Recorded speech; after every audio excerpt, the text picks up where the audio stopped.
Hello, everybody, and welcome back to another Nextlander podcast. Here we are, Alex Navarro. There's not too much more to say about the Heat. No. We've said everything. It continues to suck. I mean, that's, we didn't expect that would change, but just in case you were wondering, it still sucks. It's getting worse. Brad Shoemaker. Hey, what's up with that bridge? Which one? The one in New York? The one that stopped working because it's too hot? The Third Avenue Bridge, I think, or something? I don't know. It's not one I ever really traverse very often, and obviously I don't live in the city anymore, but yeah, it sounds like it's a straight up like, hey, there's too much heat, this infrastructure is fucking melting kind of situation. Like apparently the steel expanded too much because of the heat. Oh my gosh. And the bridge is stuck. Oh my gosh. Great. The bridge is stuck? The bridge is stuck. Was it? Oh, it can't. It was a bridge that opens? It's like one of these rotating bridges, it looks like. Yeah. That was your first problem. Yeah, never rotate a bridge. Yeah, it ain't supposed to be this dang hot. I don't want to get back into it. I feel like I've been whining all week to anybody that any open microphone I have and any open ear about how damn hot it is. And it's only going to get hotter next week, so I'm just going to save it for next week, where I think it's supposed to be like 96. Yes, it's going to be high 90s a couple times next week. But don't worry, we're also getting the remnants of a Category 5 hurricane coming our way at some point, so that's great too. Plenty of time to sit inside and play video games. Or tabletop games. Plenty of time to sit inside and catch up, Alex Navarro, as I feel like you have done, catching up on your D&D class, your monks' ascension into godhood. Yeah, okay, well, let's not overstate things a little bit here, but you as someone who is definitely an expert in all things Dungeons and Dragons and definitely hasn't just been playing this game for the last, let's say, 9 months, I guess there is a giant rulebook update coming in, I think, September. That's the player's handbook will be in September. Yeah. They're spreading them out a little bit here, which I think is dumb. But then again, it sounds like everyone has at least one thing that Wizards does that they think is super dumb. So they've done this before. This is a pretty far spread because I think the last one doesn't come out until February. Yeah, I think that's the monster manual. I think that's dumb, but I also kind of get why they do it. They're still writing them. Yeah. But so, I guess this is a pretty major update. Pretty much every class is getting some kind of revamp, small or major. Mine is apparently getting major. I chose a monk literally a month and a half ago, I think. Maybe 2 months. Because we had to pick our second set of characters after our other set of characters got locked in a dungeon and couldn't get out. That's right. Yeah. In the game we were playing, you were originally what were you? Artificer. Artillerist was the subclass. So I'm basically, not only can I make these weird little drone things that shoot magic bullets, I also just straight up have a fucking gun. Yeah, which I don't think they've talked about, or I'm not sure is in the core classes. It's not. Yeah, in 2024. So there was one other one. I forget what the other class was. But there's two major ones that are, I think, not considered official mainline D&D classes that we have in our pool. And Artificer is one of them. So for those who aren't paying attention or aren't up to date, D&D 5th edition came out in around, I think it's around 2014. So people are basically saying this is the 2014 edition update. They don't really have a great name for it, or at least I haven't seen a great name. They're just calling it 2024, I think. So most people just are calling it the 2024 edition. There is an anniversary that we are in, which, kind of, I think, compels them a bit to do an update here. People were very happy mostly with where 5th edition was. They make changes along the way. They do things that are called Unearthed Arcana, where they do like small changes and tests. There are some books that came out. One was Tasha's Cauldron of Everything. And that had a lot of changes to classes. So there have been some changes here. 2024 is rolling in a bunch of those changes, but they're also putting in a decent amount of new stuff that's been in playtest for a while. It's weird. It's been in playtest for a while. Some of those changes have made it in whole hog. Some have made it in slightly different versions. Less hog, and some stuff they're still not talking about. That are still not announced yet. That'll be made more clear in September when the player's handbook comes out. So It's a weird thing because the popularity of D&D 5th edition is still, I think, very high. We've talked about it before with the real plays and everything else that's happened in the tabletop scene. Not to say D&D TM is the only game in town, but it is very popular. No, not hardly. Yeah, not hardly. But there are, I mean, this is getting in the weeds a little bit. Wizards of the Coast owns Dungeons and Dragons. They had a whole thing where long story short, there are competitors and maybe even more competitors than ever for the tabletop D&D experience out there. Yeah, D&D has they have the legacy and sort of like, immediate brand recognition, but my understanding is that there are dozens of different ways to play similar types of tabletop, campaigns that are all very good in their own way. So, no one is hurting for choice these days. It's just, D&D is kind of the thing that still people mostly default to. It's the shorthand, at least. Yeah. Like people still really like Pathfinder. There is is it Critical Role who just had their new system come out. Yeah. They're close to D&D. They've got their own universe rule set now. So their rule set, my understanding, is mostly based on D&D with some very specific changes. Like, it is not like a totally different thing. It is that they are taking the core and then they have made some specific changes that make it different.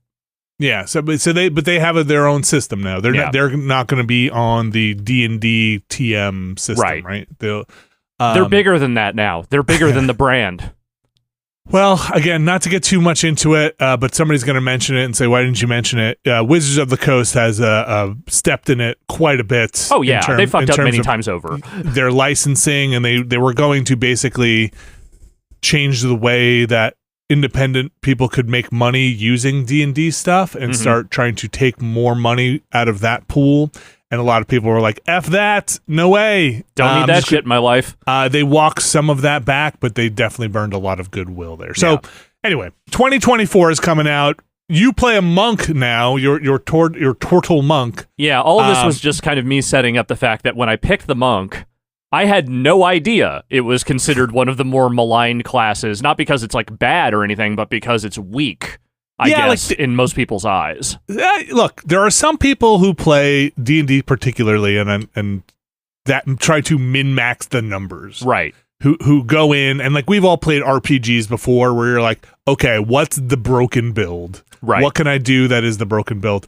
And I think the monk was one of those classes where if you take out the fun of playing the monk, the narrative fun of playing the monk, didn't have too much going for it. People would dip into monk, let's say, dip their toe into monkdom. Yeah, for multi-classing for some things, and then get back out because it didn't hold. But so it was one of the classes that felt like it was on the lighter side, especially if you're not doing role playing and in it for the flavor, the monk flavor. But now it is shot up the charts in a way that people are like, damn, this god tier class now. This thing just went all the way up. Well, so the one thing with my character is that because I am a turtle monk, I did kind of accidentally happen upon what was closest to the most broken build for a monk.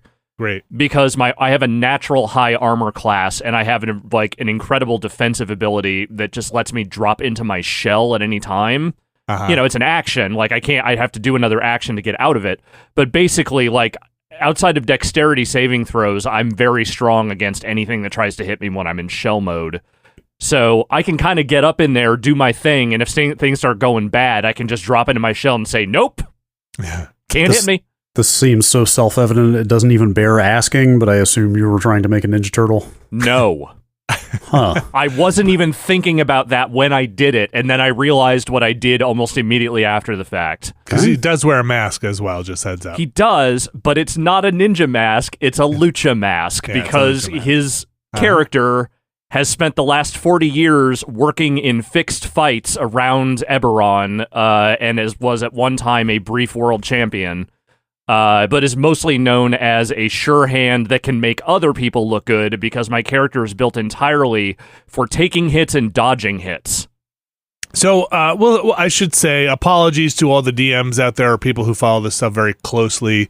Neither of us are too in the weeds, and these are pretty sweeping changes across a vast number of things. So if we get stuff wrong, or if we're talking about it in ways that are not true, and there are people who are very passionate about every single change and thing that has happened here, and I've seen a lot of discourse about some of these changes online. I mean, but how are you feeling about the monk stuff? Oh, very good. And the thing is, I've barely had a chance to even fight with Grand Tortuga. Like, I've had I think maybe 2 real battles with him, and then there was that one dream sequence we did where I got turned into a tiny turtle, and I never even got to fight, because every time I would run over to where the fight was, it would move somewhere else.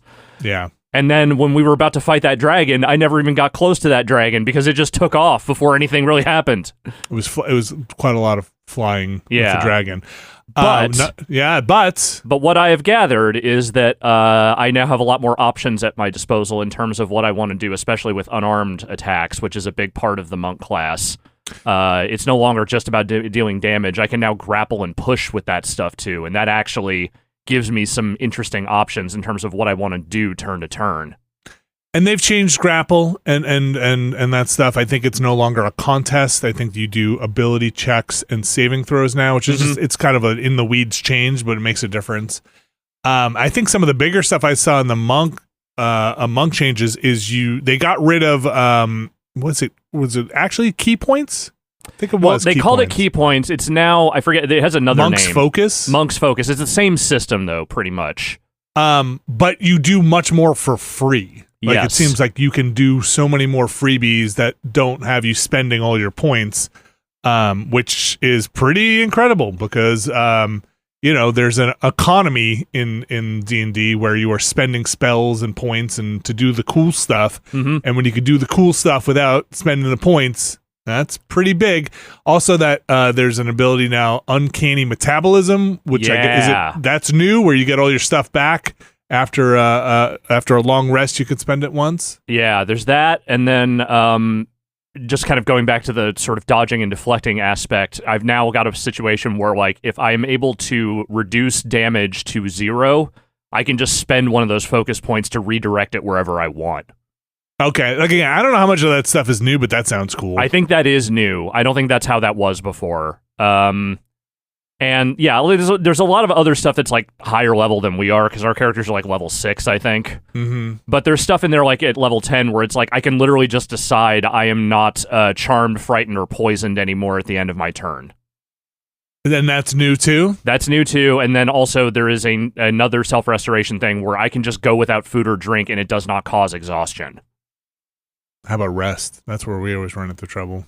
I mean, resting was never a big problem for the monk, because the thing is you could get all your key points or now focus points back on a short rest.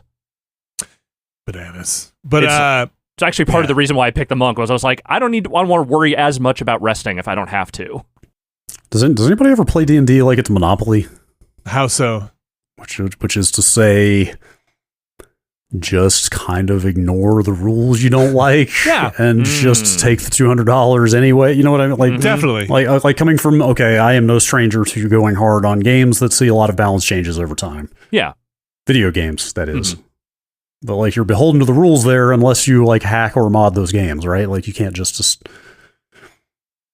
tabletop. You can kind of just do what you want. Totally, absolutely. There are people who love to play raw rules as written. And baby, I like it raw. Some people like it raw. I was never a fan of raw. Or some people play the rule of fun, right? Like, look, we're here to have a good time. It's usually a conversation with your party and your DM, right? Like, hey, a lot of people homebrew certain things to be like, this is more fun. This rule sucks. This rule sucks in this game, so we're just gonna homebrew this rule. And there are some rules that, like, certain things that people just like, like when you buy a piece of tech and everyone's like, first thing you want to do is flash the BIOS and put this new BIOS on. There are some rules in D&D since 2014 where people are like, nobody plays with this rule as written. Everybody makes this thing. Like, I played in a couple of games. I think we do it in our game, Alex, too, where using a potion is a bonus action, not a full action, and that's being changed in, I think, the new rules here. The other thing, Brad, I thought you would get a kick out of that's happening game wide is they're adding a whole, or it sounds like they're adding a whole mechanism for, I think it's citadels, where you basically are setting up building your base. Bastions is what they're called. That's what it is. So they're writing in more mechanisms and rules for players to basically, when you become a certain level, to have your home base and have build it out. People working for you, which that sounds cool. And when I have like a homestead somewhere, and what does that mean? What do you do? How do off turns work? And all of that stuff will be interesting to see managing. I've never really played with some people do serious campaigns where they have serfs and people in their retainers and the whole thing. I've never done that. That sounds like a lot to manage. But that sounds all that stuff sounds neat. The changes all sound pretty good. Some classes didn't make out as well as the monk. Some would say one of those classes is paladin that some people got real mad at. What did they end up doing to Paladin? Because I actually didn't watch that video. I wasn't sure. The biggest thing they did to the Paladin that people got real angry about was the Paladin has currently and will have until September, I guess, the ability when they make contact to add bonus damage. It's called a smite. It's a Paladin ability. You can then add this holy damage on a hit. And it's basically a freebie, and you can spend a spell slot to do it. Right? You just kind of do it, and then you can attack again and smite again. If you got the juice, you could do it. So they're changing that to a bonus action, which I think only can do once per turn now, and they're making it an actual spell, which would mean that people can counter spell it, I think. But you do get one free, I think, is the way it works. They're changing it a bit. But that is the biggest change. So basically, people used to look as paladins as little mini nukes. And this has happened a couple of times in our playthrough where if the paladin can make contact, you could just stack damage on things. And you're just they call it Nova damage in forums and stuff, where you're just boom, boom, boom, boom. Suddenly it's you walk out with 48 damage, right? I do think the couple of times I have watched your character, Connie, go into battle, it has basically been cool. About 5 minutes later, after you're done doing all your shit, you just did 75% of the damage. It can be a lot of damage, but I also, the paladin burns out very quickly. Yes. So there. Also, you are a mini nuke because you're a Harangon fucking paladin. So you're a little rabbit man. So I think they're squashing that a little bit and bringing some other stuff up, and I'm A-okay with it. I don't care. I play more for the flavor of the paladin than getting in there and try to min-max it all. They're gonna get Fine Steed, which is cool, for free, a freebie cast of it, which means that they can summon their spectral horse for free, which is a cool thing. And there's a couple of other things in there that are changing. I think it's mostly for the better. I think they probably could have had a way to just say smite retains being just a paladin only thing, but also they just say you can use it once per turn and not make it a spell. I think other classes are also going to be able to access some of the smite stuff, and that's made people kind of angry. It's basically made the paladin a little less special. I think the paladin, I'm not that deep in the weeds with it. I'm sure people have very, very, very, very strong feelings about it. But we'll see. We'll see where it goes. We're not really playing this game for the numbers the way I'm trying to maybe survive. Some of the people are. Yeah, we want to survive for sure, but for us, the fun is in the character work and the what kind of nonsense can we get ourselves into, not the I need to make sure I am doing maximum damage to have fun. Yeah, because we're also just kind of bumbling idiots in our campaign as well. I don't know what the fuck I'm doing. I still don't know what the fuck I'm doing. So there's a bunch of other changes in there that are fun, but it's been interesting to see because this will probably roll out, at least some of it will roll out, the player's handbook while we're in the middle of our campaign. They have said that you can use your old characters in new content, you can use new characters in old content, but you should not mix and match, is their recommendation. Do not pick and choose. These are tuned. And these will obviously change over time. So I'm excited. I think some of the other changes, Assassin or the Rogue changes, I think are interesting. Again, some people feel like it got nerfed. Some people feel like the things that were bad got fixed. Other things worth mentioning if you've been playing D&D and haven't been paying attention to this. So the Wild Magic Sorcerer, I think they did a lot of cool stuff too. The way the Wild Magic works, which is basically you can decide when the weird stuff pops off now. Instead of your DM deciding, it becomes more of a back and forth. That stuff is all really interesting. It's a big shift. This is the first big update since I have even started playing D&D. I've never had this experience before of we're changing the game because I have not been playing the game that long. So it's it's a moment. I get to see like what it's like for people when things shift under them. Yeah, it's like a 5.5. There was. For people who've been playing a long time too, there was 3.0, and people didn't really like it, and then they made 3.5, and people really like that. And then they made 4, and people kind of didn't like that. They kind of hated it, and then they kind of abandoned that ship and went to 5. So people still kind of really like 3.5. It was a very kind of more tactical, I feel like, version, and 5 is a little more theater of the mind and just kind of have fun with it version. I don't know too many people who play like advanced D&D or second edition still. That's some pretty hardcore. That's like we still have our campaign going from the 80s and like we just will not change. It will never change. But the big thing is they are saying this is compatible with the $80,000 worth of books everybody has bought over the last 10 years. So that's and a they good probably thing. have a new $80,000 worth of books they would like you to buy. And then they have a new $80,000 worth of books. They also have their virtual tabletop thing they're working on, which we'll see how that goes. They've shifted a lot to digital, and we'll see how that goes. And again, this is all Wizards of the Coast and D&D proper, like we said earlier. Yeah. You have a lot of different options out there. I'm not trying to promote D&D in any way, shape, or form, just kind of the system we're playing right now. Hey, it's what's happening to us. We're talking about what's happening to us, and it's our game. It's what happened to us. But yeah, a lot of other systems out there that sound interesting. We've actually, our DM has pulled in a couple of things from some other campaigns as well. So there's a couple of things from Critical Role in there, I think. We used some on the new character creation, which I thought was actually really, really cool. Brad, any questions about D&D? Not really. Now I just want to hear about the longest continuous campaign anybody listening to this has been involved in.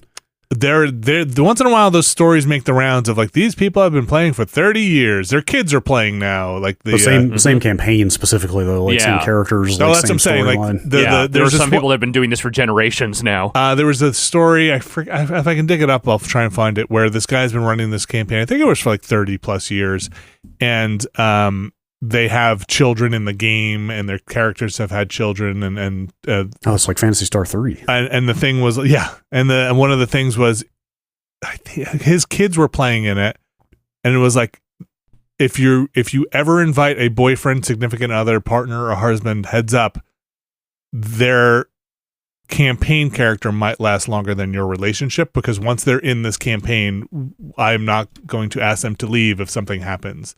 So you have like all these weird things of like, I'm not dating them anymore. I respect that, man. That's just love for the game. So I think that's super interesting. But yeah, the hardest part I've ever found about playing D&D is just scheduling. Getting people finding 4 hours to sit down and play a game because the sessions are long. We've been very blessed, I think, Alex, with our group that everybody's been able to mostly get together pretty consistently. I mean, we have at least one player who I think is like 3 or 4 different games, so they're very dedicated. But yeah, long campaigns. Ours is somewhere in a year and a half now, I think. Yeah, and I've only been around for about half of that, I think. And we're level 6. Yeah, out of 20. So it's the march of time. The march toward more stuff continues. Yeah. Go start a campaign. What's that? 50 years. Is that the longest one? No, I mean that's the anniversary. It's the 50th anniversary. Yeah. That's a long time. That's a lot of D&D. That's a lot of D&D. Wow. 1974. It's a the world of D&D has changed. The world has changed. Which one has changed? Which one has changed for the better? Yeah, which one had the better class changes in it? Leave that up. I'll leave that up for those listening to decide. But yeah, I have a lot of fun with it. I think again, shout out again to all the DMs out there who have to keep those plates spinning. It's hard work. It's hard work. Hell yeah. All right.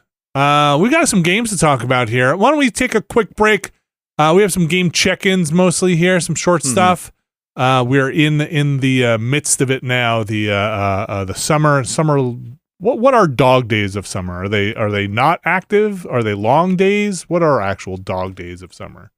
I always took that to mean the kind of like hot, like they stretch lousy, out before you. Yeah, kind of days of summer. Okay, just kind of summer doldrums. I always thought of. Okay.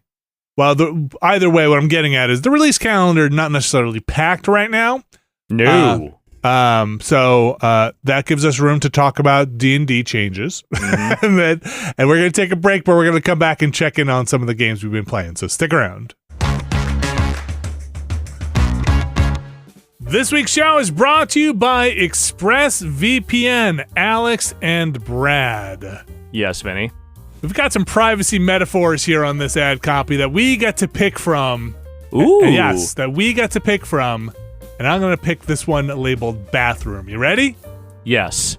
Going online without ExpressVPN is like not closing the door when you use the bathroom. Even if you think you have nothing to hide, why give random creeps a chance to invade your privacy? Now, I will add to that, I've always got something to hide. Yeah. If I'm in that bathroom, they should come in there. Listen, I agree. The internet is a toilet, and I don't want anyone to see what I'm doing in it. Totally. Okay. All right. This metaphor is starting to hold up. Yeah. Why use ExpressVPN? ExpressVPN reroutes 100% of your traffic through their secure encrypted servers, so your ISP, that's your internet service provider, isn't seeing your browsing history. And did you know, I didn't actually know this, the ISPs are legally allowed to sell all your information to advertisers? I mean, you probably could have guessed. I just assume as much these days that everyone can, yeah. The old US of A, really? In this economy? I have ExpressVPN. It's pretty easy to use on, I got it on my phone, my laptops, iPads. Very easy. I've used it on trips all the time. Anytime I'm on a public Wi-Fi, I use it. You just push the little button, connects you to its nearest server, or you can pick which server you'd like to be connected to. Let's say if you're trying to make sure you're hitting someplace that is outside your region, you want to connect to that server and make your IP from there. I have found it very convenient. And you know what? There are times I definitely want to close that bathroom door. What you do in the bathroom and on the internet is your business. It's your business. Take your privacy back. Protect your online privacy today by visiting expressvpn.com/Nextlander. That's expressvpn.com/Nextlander. And you can get an extra 3 months free. expressvpn.com/Nextlander. Thanks, ExpressVPN. All right, we are back. Now it's time for a different type of game, the video game. I've heard of those. Yeah. Well, look, they all going to be real here for a minute. A lot of tabletop stuff seems to be just borrowing from video game design, and a lot of video game design seems to be borrowing from tabletop design. How many deck builders have we seen in the video game space in the last 5 years? A lot. I'm arguably playing one right now. Okay. Kind of. Okay. Which we'll get to. The first game here I wanted to jump into, which I've had on my list, but now is the time to do it, is 1,000 Times Resist. It's a game I played during, I think, the Steam Next Fest early on. But now as I'm working down my list, trying to knock some stuff out before things pick up again in late August and September. 1,000 Times Resist, playing over on the PC. It's really good. So it's if folks don't remember, the third-person visual novel-y game. So it's not an action game. It kind of looks like an action game if you check out a trailer or something. But it takes place in the future and I'll give you the short version of the story here, and you guys feel free to ask any questions. It's a future where humanity has pretty much, it seems like, again, this is where I'm at, which is about 6 hours into the game, been wiped out. There was one person who seemed like they were immune, and they cloned themselves, or clones were made of them, let's say. And you kind of pick up as one of those clones in the future, trying to relive. Immune to whatever wiped out humanity. Nobody knows. Seems like it's pretty clear it's a disease or a sickness. But again, I don't want to get too much into it because this is mostly about the narrative. But there is another force involved here, that an extra human force out there. Okay. Maybe extraterrestrial. I don't really know all the details yet. But there are different classes of clone. You are a watcher, which means that you kind of are there to observe. And so you are putting together kind of the history and the machinations by which this person, the All-Mother, came to be in their story. And that's pretty much the entire game.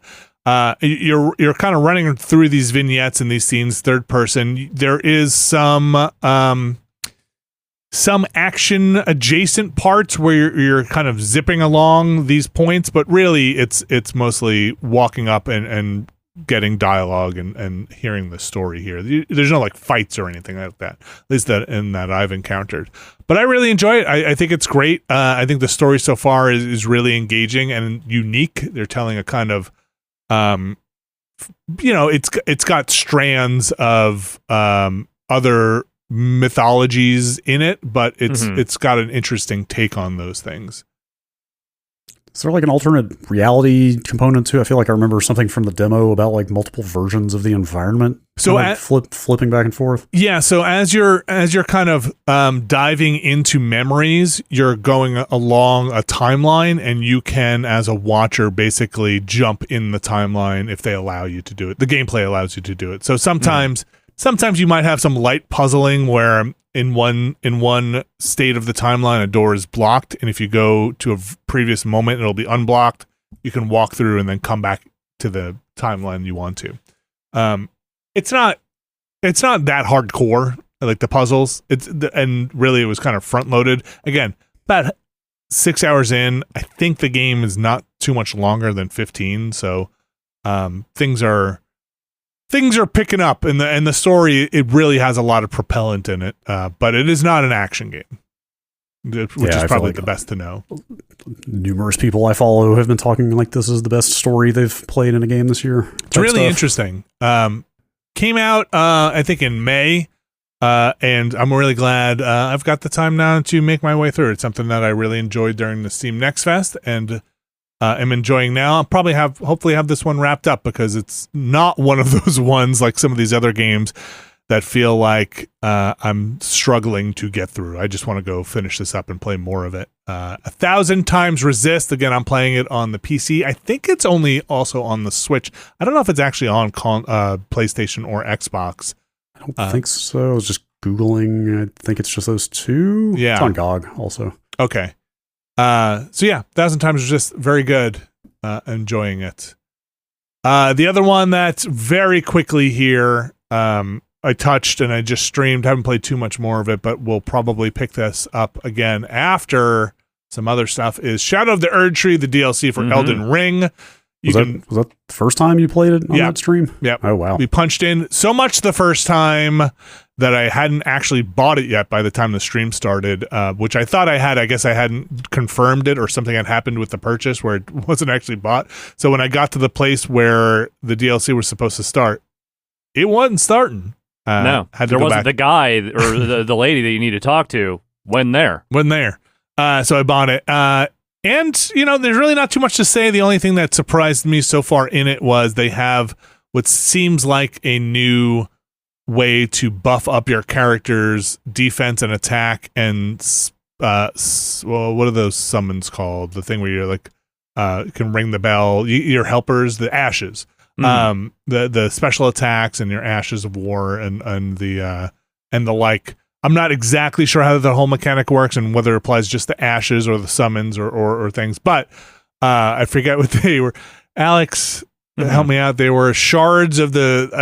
I know they want me to say shadows of the shadow or something, but it was the skibbity doo. What was it? Skibbity toilet. I don't remember. Skidoo. It's supposed to be like shadow, but it looks like skidoo. Yeah, it looks like a skidoo. 23 skidoo. Yeah. So we did pick up a couple of those fragments. I did hit a boss I had to beat in the stream, where it took me a long time to kind of get my Erdtree legs under me, and it is a return back to that game. It's going to take me a bit. My fingers are crossed that my build will not be totally broken, or the build I had will not require a complete overhaul, because that seems like a lot of work to kind of bring up a whole other playstyle and build. But I have a dex build that is mostly bleed based, and it sounds like that still holds up. Yeah, I don't think Bleed got messed up at all in any of the updates they did. It seems like it was a lot of people that were leaning on like heavy beam builds, like people that were just like blasting people with shit got kind of nerfed, but we'll see. Yeah, I wasn't a big magic user. I have some magic. I used magic to mostly cheese my way through things when I could just poison somebody and then watch them die over time. But we'll see. We'll see how it all goes. I don't think that DLC is like, I've got 120 hours in Elden Ring. I don't think this DLC is monstrously long, is what I've heard. I think it might be consumable in some form. As consumable as any of these things ever get. I think some of the reviews had said it's actually pretty substantial for a DLC. Yeah. But not relative to, like I said, like the 120 hours of actual Elden Ring. But it is a good. Well, I don't know. Like if I can get through that thing in like 30 hours, I'd be pretty happy. But like everything else, it probably depends. A, how much are you looking around and poking around? B, how difficult are you finding the encounters? And C, I mean, that's the question, because I feel like that's the thing everybody was talking about coming out of the reviews, was how much harder it is. Like, yeah, and they've been patching it here and there with some tweaks. So we'll see as things go on. Baby mode. They just turned baby mode on. I was gonna say C, just kind of your patience for putting it down and picking it back up. But that's Elden Ring, Shadow of the Erdtree. Probably more to say about that in the future once I get past some other things. Brad Shoemaker, you've been in the closed beta for Battle Aces. Yes, I've been playing a ton of Battle Aces. Now, describe again the kind of pitch for Battle Aces as it fills the kind of RTS space. Yeah, I swear, I feel like there's a new RTS like every month now. There's a fourth one I can't remember the name of on top of Zero Space and Stormgate, and this, like, there feels like a concerted push to make RTS happen again. Make it happen. I will say. There's that Age of Mythologies remaster. I don't know if that's the one you're thinking of. Yes, there's also all the Age stuff that Microsoft kind of constantly has going in the background. I guess it's kind of not fair to that franchise to like, look, there's no aliens in it, okay? It doesn't count. Right. If you don't have something like, if you don't have giant bugs running around. I don't know. Does it count as an RTS if you don't have to manually set your resources? Mining? Like fucking plenty of people, like you will see it to this day when people tweet about that game, you'll see people going like, it's not an RTS. I've seen people call it an RTT, real-time tactics game. Interesting. People just say anything, man. Describe what it is. I get what they're saying there, though. It's we talked about it before. I talked about it coming out of Summer Game Fest. It's the online, it's the multiplayer only RTS where the matches are only 10 minutes and you don't have to like place buildings manually. Units build immediately. It's very streamlined, like super duper streamlined. So the thing I didn't realize in playing it, the first thing, when you describe a game that is under 10 minutes, those games are, I played some of it, they're fast. Oh, it's like, they're so fast. You hear 10 minutes, and you're like, oh, that sounds short. But when you get in there and play it, like most matches are over in less than 5. In my experience, I played a lot. There's no, I don't think there's like a full match history in this beta right now, but I've probably played several dozen matches at least. Like, it has full on become the thing I just fire up for 30 or 45 minutes a day. Several dozen, like 50 matches? Yeah, at least. Wow, okay. Easily. Because again, like most of these matches are decided in the first like 3-4 minutes. It's crazy. So it is. I've only played like 2 matches, maybe possibly one against a real person, maybe not. It's up for debate. Could have just been more AI. And aside from the tutorial stuff, and yeah, man, they're just over. Like they just go. The thing I didn't realize was you do have some control over your resource management, because you can decide in your like 5 to 10 minutes whether you want to expand for more resources or just keep using the resources you have. Yeah, it's like a pretty big decision. Yeah, so that's kind of the main thing I really want to come in here and talk about is like their whole pitch is like, we want to like, I think the way they refer to it is like, we want to raise the macro floor, which means like make it easier for people of low skill level to keep up with the economy, the production part of things. And like, well, what is that going to do to the average person's experience of playing an RTS? Like, I think they have been very successful at it so far, because the way I find myself playing these matches is basically unlike I was ever able to do playing a lot of StarCraft, which is to say, like, you're making decisions about things you're not even doing in front of you. Like, this is hard to explain. Like, I'll be in the middle of a skirmish, like literally mid-fight with somebody. And actually, I'm sorry. Let me back up here. Let me try to like explain this from more of like a strategic meta level or whatever. Because you're not constantly having to like hotkey back to base, like place buildings down, like rally units, like manage all these production queues and stuff. It gives you more room in your brain to think about the higher level strategic, like ebb and flow, the tug of war kind of, the back and forth. Yeah, the like resource the kind of layer and the tech layer and the map control and the whole thing. So it's like, because you're not dealing with all that busy work, that's what always separated the pro players from everybody else, right? Like they had both the brain capacity and the APMs to actually be able to keep up with all that stuff. But now that you don't have to do that stuff, I find myself like, like I was saying, mid-fight, be like, oh, this battle is going my way. Yeah. All I need to do is glance and see, do I have 400 minerals and 400 gas? Uh-huh. And if I do, I can just hit Z and now have another expansion down, building. So like literally before a major fight is even over, I have already started expanding to my next base, and it's like never in a million years could I have done something like that playing StarCraft, where I have to manually go back and tell a worker to go build a Nexus or whatever. So in my experience, and you tell me if this tracks, because I am not a competitive RTS player at all, and I'm also actually to the contrary, I'm a very turtley type of RTS player where I like to build a base and stay in it.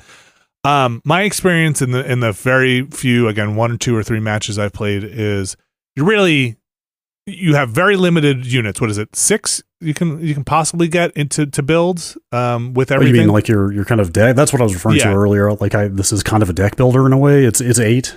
It's 8 and the units you bring in. Okay, so then really, so you have 8 units that are kind of rock paper scissoring your way across the map in the end, and there seemed to me, at least in the matches I played, I don't even have all 8 slots unlocked yet, but that you kind of know pretty quickly what you're going to want: air to air, air to ground, ground to ground. You have your types, but on the kind of bigger base level, you can kind of do like 3 things. You can build there are fixed nodes on the map, and you can decide to claim one if you, like Brad, like you said, if you have enough resources, 400 of the things that are being farmed automatically for you at your first base, and you can expand to one of the, I don't know, how many would you say are on the map? 12, 10, 10 or 12. Yeah, like there are these fixed points, and you just hit a button, and you don't get to decide where it goes. Right? It just kind of starts expanding out from your base. Yeah, which is funny when you get into the late game, and I realize the late game is kind of an ironic term. When you get 7 minutes in? Yeah, later. Literally 7 minutes in is late game or whatever. But if there's a lot of attrition and they take out your expansions, you have to expand back into an expansion that you've already partially mined out. Right. So it's like, I don't have a choice. I can't put my next expansion in the 4th position because you make me go in order on the map, right? And so I have to take this base that I've already like consumed 2/3 of the resources. So have you ever consumed an expansion? Yeah. You've bottomed out one of the things to where it's not making resources? Obviously if they're harassing your workers enough, it'll slow down how much you're pulling in, but if they're not doing that first base, I'd say that first base mines out at probably the 7-8 minute mark. Okay, so you have to be pretty deep in. Yeah. Almost near the end game. So that's one of the things is like you just hit a hotkey and it'll just pop a base and just start going. That's it. You just hit, like you said. The other thing you can do is build a foundry, which is again just a hotkey, which gets you access to your next tier of units. And then is it Starforge? Is that this? I think Starforge is the term they're using. It's basically StarCraft terminology. And you just hit a hotkey and it'll start building that if you have enough resources, and that gets you to your next tier of resources. And that's kind of it, right? Yeah, yes. That's exactly it. They have really distilled down the decision making in competitive RTS to the point that I feel like just about anybody could, like, with practice, get their heads around the basic strategic thinking. Yeah, and so you can kind of crank out you can start cranking out your base. Now, you probably hit it. I didn't. What's the unit cap? Because I saw the number going up. Is it 100? I think it's 200 supply. Okay, is the cap? Because you can kind of start immediately out of the gate, just start tapping Q, right, and just start cranking out some units and being like, okay. So in the 2 games I played, it's like you immediately hit this point where you're like, well, should I save up and get another resource going, and the resource mine going, or should I just crank out a bunch of units and try for a rush? Should I try to rush to air to ground in case the other player hasn't done any ground to air defense? And I feel like you already, even in its simplified state, have so many branching paths you can go down. And if you've committed within 2 minutes, and I think that's kind of the really genius thing of it, you've won or lost, right? The game is, I'm sure really skilled players can find their way back, but if you overcommit early on, your other player, if they've committed the other way and found your weakness, the game is kind of done. You don't have to sit there for another 40 minutes and let it play out. Right. So see, like, you're even starting to feel that after like 2 tutorial matches, right? Like, you're not even like deep into online yet, but that's exactly it. You know, like I said, you feel those swings, you know, and you're like, oh, they tried to take a third base in the first 90 seconds. I'm going to punish that. You know, like now I know they're behind on unit production. That's right. So I can go harass their base because I have more money than they do because they sunk it into that base they shouldn't have tried to take. Like, I think in the match I played, I went early on base expansion and they were lagging behind on base expansion, but then I attacked while they were expanding their base. It does take like, not very long, but it takes a little bit for the base expansion to come up. So I attacked on them. They fought me off, but they wasted so many resources doing it while I was, like you said, while you're in that fight, you could just so easily pump reinforcements in without going back to your base that I had the next wave coming up to sit right where that wave just was. And I just kept them on their heels the entire time because they had to then spend so much. They could never get their economy going again. They could never get their base expansion going again, which was really interesting. The other great thing that I didn't think about until I was in midway in the matches, you're pumping reinforcements. They just show up where you are. You're not setting flags. You're not setting rally points. Yeah. Well, you can do that. Right. But you don't have, like, you just could just hit the button and they're like, here they come. You see them marching on the map. Have you gotten much more into kind of, grouping out your units? I definitely have to, because you're expanding so fast. Like, decent players will be harassing you. Okay. Pretty, like, I've gotten to the point where I basically just, like, by default make a couple of control groups to guard my main and first expansion, because, like, you just expect most people something is going to show up in the first, like, minute. And do you keep, like, artillery on its own group for just basic, like, I'm going to keep this for base taking down siege weapons? Really depends on what's going on, what the composition is. Like, I definitely like air harassment. I put on its own hotkey because like they have their God, what is it? It's like their Phoenix equivalent. It's like their worker killer air unit from StarCraft. Like it's the Dragonfly. I can't remember. Anyway, like that, you're gonna like rove around the map, just like flying over their workers and hosing them down. You know, so you want to be like tabbing or hotkeying over to that every few seconds to move that around while you're trying to see. I haven't gotten that deep into that stuff yet. The 2 matches I played, or 2.5, let's say, one versus the AI there. It was really just fighting at the control points. Nobody was doing any kind of like weird shenanigans, and I was waiting for them. But you mentioned that maybe all my matches were against the AI, because I was absolutely waiting at minute 5 when I was like had pushed them back to their main base for them to bomb out and just GG, and they never did. and you mentioned that the AI never quits a game, and I was like, oh, you know what? They totally did. If this were a real player, they would have just been like, good game, you've won. Yeah, people concede and I do the same thing. It's crazy. Like, because you have such a complete picture of what's going on in the match, you know when you're done. You know, it's like, I've still got 2 bases up, but I'm just going to tap out because I know I can't come back from this. Like, they've already got too much of an economic advantage here. Yeah. Like, I might as well just move on to the next match. So the thing I didn't encounter and kind of get into that I was curious about your opinion on, and again, this is the closed beta, still no announced release date for this as far as we know? I don't think so. I want to say there might be another beta phase even before release. Do you like how diverse do the units get? At least in the beta right now, like in how much of a deck do you have to draw from? It's funny, they just seem to have like increased the currency you earn by a factor of like 10 a couple days ago. Okay. You were up until this point, you were having to really grind out currency to buy new units in this.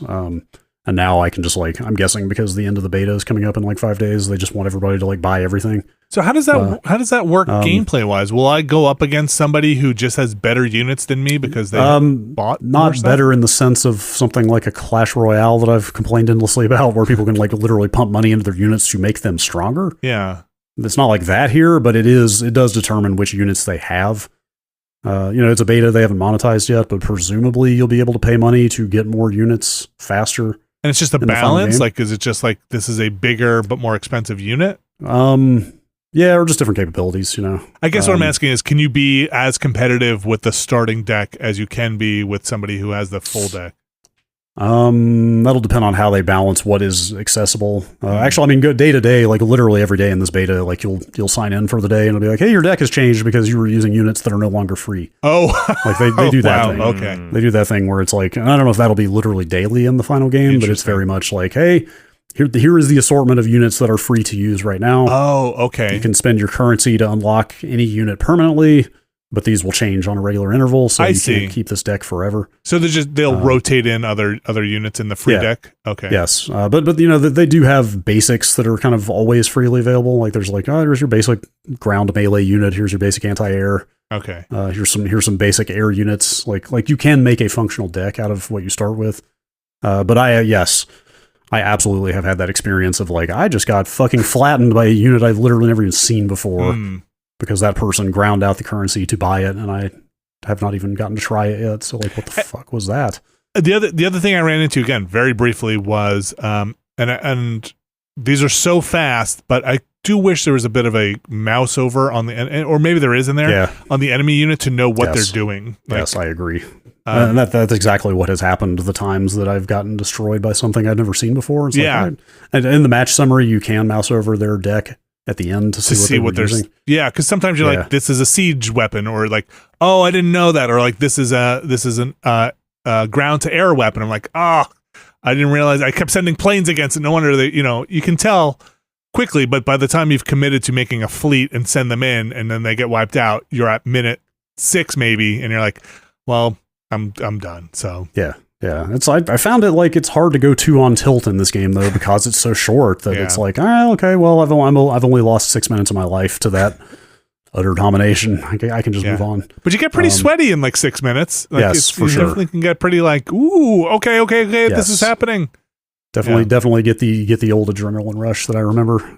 It's a little like those games that just are boss fights. It's like pretty much just like we've distilled down all of the working up to the end boss here, and you're just in the last big 10 minutes of this RTS game.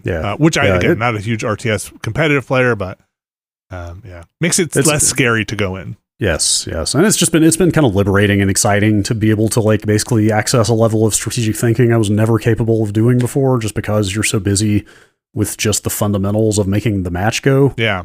That now that they've removed a lot of that busy work, it's pretty exciting, especially having watched a lot of pro StarCraft, where it's like every single worker kill, like if you listen to the commentators and start in pro StarCraft, like literally one worker kill is like a huge deal in the early game, like that's how intense the economic back and forth is, and like getting even a little taste of that where it's like, oh, I managed to take out like a third of their workers when I harassed their base. Like that's going to put me up. I know I can capitalize on that by teching early or something like that has been super exciting. The other thing real quick is like I didn't appreciate how how important the fast unit build was going to be. Like the instant, like you said, you can literally, if you have money, you can literally just hold down the key for your basic unit and they will just pour out of the thing, you know?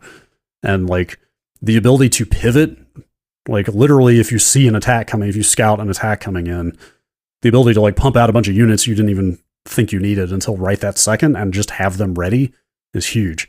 Like the ability to instantly respond, because again, in like a normal RTS, it would take 30 seconds to even start pumping out units to counter whatever it is they're coming at you with, right? But being able to just put up a defense, like a relevant defense to what they're doing, like on a split second is really exciting. I will say it does seem like, again, very limited experience here, but if you are being sieged at your home base, you're still your units are getting killed as they come out. Oh, for sure. Yeah, like it's not like you can instantly stage a defense if you're surrounded. Like, you're just they're just popping off your units as they're coming out. I've spent way too much time, almost ashamed to admit this, wasp rushing people. Mm-hmm. Oh yeah, just get the Starforge up. It's basically the Zergling rush. Like the Wasp is this tiny little, it's like probably the cheapest unit in the game, just a tiny little fast melee unit. You can just rally your production to their base at the beginning and hold down the Q key. And if they're not ready for it, like it works like 9 times out of 10 if they're not ready for it, if they have not looked at what you have and noted what you've done. And said, okay, a Wasp rush is probably coming, because you will just, the constant, and you look at the minimap, it's literally just a line of dots like ants going across the map to their base, and it almost always will overwhelm whatever they're able to pump out. But they're a basic unit? They're not up the tech tree of the Wasp? No, it's I think they're 25 minerals, so they're by far the cheapest thing I've seen, and they die very quickly, but if you have a ton of them surrounding the few units they've pumped out, like they're just kind of screwed. It's gross. I felt terrible about it. Shamed. I went up almost an entire tier in the ranking by just sitting there Saturday afternoon, just wasp rushing people over and over. You get some GGs, or you get people being like, "Come on!" There's no in-game chat. There's no text chat in this. Oh, that's for the best. So there's nothing to do but concede. Do you rate players at all? Is there not that I've seen? But this is all pretty temp. Like the client feels a little bare bones. I don't know how much it's going to change before final. It's got a nice anime in the beginning. Nice animation. That is Battle Aces. Is Battle Aces? We've talked about a bunch of RTS or RTTs, whatever they are. Is Battle Aces planning to be free? Yes, it'll be free to play. No date yet for full release there, but it is in closed beta with probably a few more betas to go. It sounds like Battle Aces, very fast, interesting take on the RTS genre. Yes, I'm really enjoying playing it. I don't know that competitive is going to be that interesting, because I don't want to get too much into it. I've been watching a fair amount of StarCraft 2 again recently. Okay. And I think the lack of the things that makes StarCraft harder to play is probably going to make this less interesting to watch from an esports perspective. But anyway, maybe they'll be like bite-sized little. I did watch some commentated pro matches, and they were kind of interesting. But there's just so much more going on in a normal RTS with like high and low ground and like so many other variables to play on. Let's see. We'll see where this goes. All right. Switching gears here. Alex Navarro. Hi. You bought a new piece of gear? The peripherals, they keep coming. The peripherals. They keep coming, and they don't stop coming. Yeah, this is what I've actually been trying to track down for a while, because they released the first wave of these earlier this year, and then they immediately disappeared. And then they did another wave, and then they immediately disappeared again. The current wave seems like you can maybe still find them in some stores. We'll see. But I am talking, of course, about the PDP RIFFMASTER, the new, look, it's a Fortnite guitar, but let's be real, it's a fucking Rock Band guitar. It just so happens that Fortnite is where they are making their hay these days.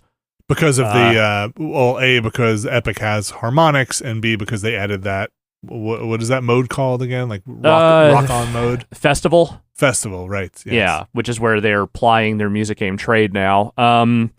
I bought this specifically because I only have one working Rock Band 4 guitar right now. The other one had some battery leakage that made it work less good, so I stopped using it. But I have another one that works just fine, but I wanted to get a second one in case, someone wants to come over and play Rock Band at some point. That's definitely a thing that happens a lot in 2024. Okay, let's be real. I just wanted to see what a new guitar looked like. Of course, look, you are the one. You're in this. And so this is, I'm showing it to you. Yeah, obviously, people at home cannot see this. But it is fundamentally the same type of design that they have been trading in for a while now. It's got the 2 different fret sets. The strum bar is the exact same pretty much as the other Rock Band guitars. It's not very clicky. It's a little more mushy. One neat kind of thing here, I don't know if you're going to be able to see this. There is an analog nubbin up here by the neck. Oh, yeah, so if you want to control the menus from here, you can just do it from there. It's right up at the very top. Yeah. So can I see? Okay, I'm looking at yours again. So it's got colors on the side of the neck, but not on the actual face buttons. No, the face of the neck is all just black, but the color coding is on the top and bottom, which you would need if you were playing standing up. You would look down and you would see the colors. So you have the Xbox One, which is officially supported on the Xbox One, the Series X, and Windows. Yeah, the PlayStation because it's just 1, an Xbox controller, basically. Right. And the PlayStation 1 is officially supported on PS4, PS5.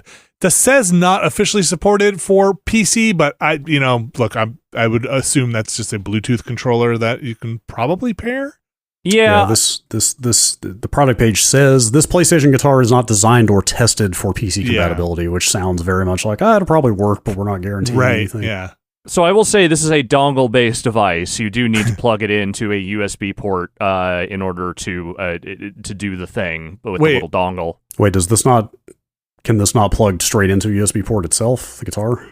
Well, no, it has a cable. I think there is a cable port somewhere on this thing. It looks like a USB-C port on the bottom. Yeah, I think there is. But the thing is, like, if you want to play wirelessly, which you would, you just have to plug in a little tiny USB dongle. Interesting. Even on your Xbox? I couldn't get it to sync without it. Interesting. Okay, that's so it may need it. Okay. But here's the thing, it's just a little dongle. And I don't know how many USB ports you're really using on your Xbox these days. So for my part, it doesn't really bother me. I think the action on the guitar is just fine. It feels about as good as the last wave of Rock Band guitars, which I thought the second wave was actually pretty good. Don't pay aftermarket prices for this thing. It's not that good. It is definitely, I'd say, at the MSRP, which I think is $129.99. Yeah.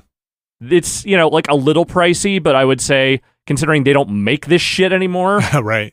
That's probably understandable. Do not pay the inflated aftermarket prices. It is not that good that it is worth that. So this is, again, you mentioned Rock Band 4 compatible, at least they are stating here, and obviously Fortnite Festival compatible. Yeah, and presumably I haven't tried it with like Clone Hero and other stuff, but if it's just an Xbox guitar controller, it should just work in any of that other stuff. Yeah, and I'm sure those communities will be very intent on making sure this works. Yeah, I think it already does, at least for Clone Hero. Because it's kind of the only game in town. Sounds like it also has a headphone jack on it, so you could plug your headphones into it, or at least that's what they're pitching. There it is, here. there. That's cool. It's probably at least on the Xbox version using the same tech as the controllers. Yeah, that's neat. Yeah. Headphone jack, USB-C port. Those are the 2 main ports on it. And the coloring on the I'm assuming this is what they mean by left and right-handed. I assume it's colored on both ends of the. Yeah, it's on both top and bottom. Yeah. I mean, there's not too much really to say about it, right? It's whammy bar. I bought it for the novelty of hey, someone made a new plastic guitar in 2024. Like, who's gonna do that? I genuinely did not think anybody would ever do this again. I think. Yeah. Well, so they've worked with PDP before. They're the ones who made those adapters that allow you to use your old legacy devices on Rock Band 4. They were, I think all the stuff PDP has made for Rock Band has generally been pretty good. If you're doing this festival thing and you're actually committed to it and you really want to try and get people in that ecosystem, you do have to kind of give them something that isn't just playing on a keyboard or a controller. And I kind of think that doing a run like this that they are, and it seems like they're doing well because they keep selling out, but doing these limited runs until people stop buying them, I feel like is actually probably the smart way to go about it. It sucks for the person who just wants to buy one, but at a certain point, that number of people will run out. I wonder how well Fortnite Festival is doing. I don't think it's actually doing that great. Like, I mean, I don't know how to measure that stuff because it is all Fortnite. You can just download all of it, like, fuck it. But I don't get the sense that it is, like, a particularly overwhelmingly popular aspect of Fortnite. It's a thing that some people like, is my top level, not in the ecosystem viewpoint. Yeah, just looking around, like, the subreddit has 22,000 members, 160,000 followers on the Twitter accounts. Like, it's not nothing, but yeah, probably not. It's a drop in the bucket of the Fortnite audience, obviously. Yeah. Just going back to the nuts and bolts of this thing. So it has its own rechargeable battery. It's not. Yes. Okay. So you do have to plug it in. There is no battery. There's no battery port or thing to put your own batteries into. Okay. So you got to charge it. Yeah, you got to charge it. Got to charge it. Okay. All right. And there is no PlayStation and Xbox One. You have to. Okay. Someone out there might do some modding magic the way that people will do sometimes with like fight sticks and stuff, but so far I've not seen anything like that. And again, $130 if you're seeing it for more elsewhere. No, you are probably paying too much. Unless you really, really want one, which Alex, I think it's kind of cool to get your hands on one of these. It seems like one of those things that they probably won't make a ton of. Yeah, I mean, this is the third wave from what I could tell. It is. And I was able to just go on, like, I saw Wario64, shout out. Was the one who posted the link that is just like, hey, it's on Best Buy. I went to Best Buy, I bought it, it worked. So like if you can find them in a listing, it seems like you can get them. But otherwise, just wait for the next listing to pop up. And PDP site is sold out for what it's worth. Actually, the PlayStation version is still in stock, but the Xbox is sold out. Yeah, the Xbox One is the one that goes first because that's the one that definitely has PC compatibility. Hey, there's a picture of this thing with like a Oh, the neck folds down. Yes, it does. Oh, okay. There is a switch. That look broken. Okay. So this switch right here, if you pull this out, it lets you fold it down. I see. Okay. Like this. For storage? For travel? Yeah, for travel and storage. Oh, that's smart. Yeah, so that's not new. The last run of guitars that they did for Rock Band also had that. Did they separate or did they fold? The only part that separates is this part, the little the headstock? The headpiece. Yeah, the headstock. Cool. Yeah, and again, just to kind of the most important thing, plays fine, buttons feel good. Yeah. Plays like a Rock Band guitar. Like I wouldn't call it any really particularly better than the good Rock Band guitars, but it is a good Rock Band guitar. Okay. All right, that is the PDP RIFFMASTer. Alex, anything else you've been getting up to? Man, I really thought I was like on the verge with like a Dragon Infinite Wealth, but no. I mean, I am still kind of on the verge, but I keep running into this like, oh, right, I didn't finish this entire dungeon series. Oh, right, there's still like 5 sub-stories I need to go do over here. They just won't let me go. They won't let me go. I'm 88 hours in. They won't let me go. 2024, games don't want you to go. They never want me to leave Hawaii, and I want to leave Hawaii. I'm kind of done in Hawaii at this point. I want to go see the rest of Kiryu's story and finish this thing up.